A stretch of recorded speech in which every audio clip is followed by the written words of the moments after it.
The Newfoundland is the most extreme water dog on the planet. A Newfie saved Napoleon Bonaparte when he fell overboard on his way back to France from exile on Elba. They retrieved anything from the water that sort of fell in, whether it was a person or a net. Some Newfoundlands are lifeguards. This guy can save 2 people at once, maybe more. They would drown trying to save somebody in the water because that's what they were bred at, that's what they're good for.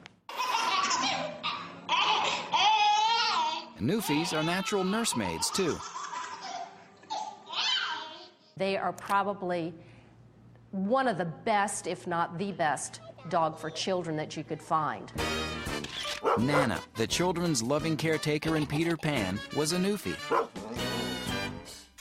The American Kennel Club recognizes 4 Newfoundland coat colors. Black, the most common, brown, gray, and white and black, also called the Landseer. But where these massive dogs come from is a mystery. Some think the Newfie comes from the Great Pyrenees dogs brought to Newfoundland by Basque fishermen in the 15th century, later crossed with the Mastiff or French Hound. But all agree that while his ancestors come from Europe, the Newfie proper originated in Newfoundland. All of the Newfie's jobs require a dog of heroic proportion and skill. First, to haul to shore nets full of cod or a drowning man, the Newfoundland has to be big. In fact, the only sizes these behemoths come in are big, bigger, and jumbo.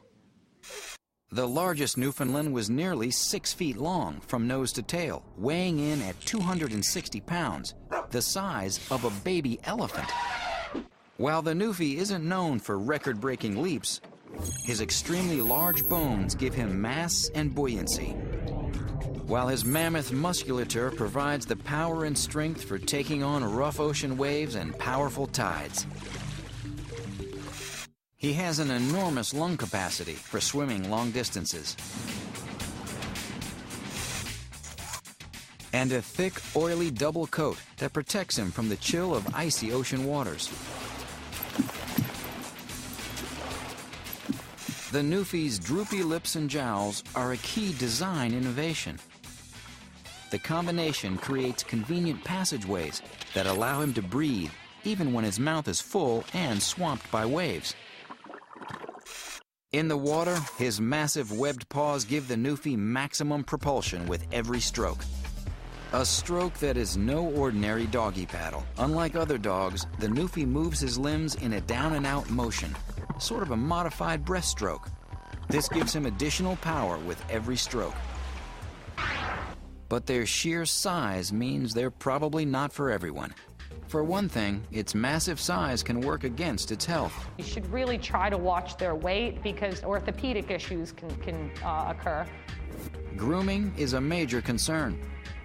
They have such thick and long fur, so you're going to have to maintain that pretty well on probably a twice-weekly basis.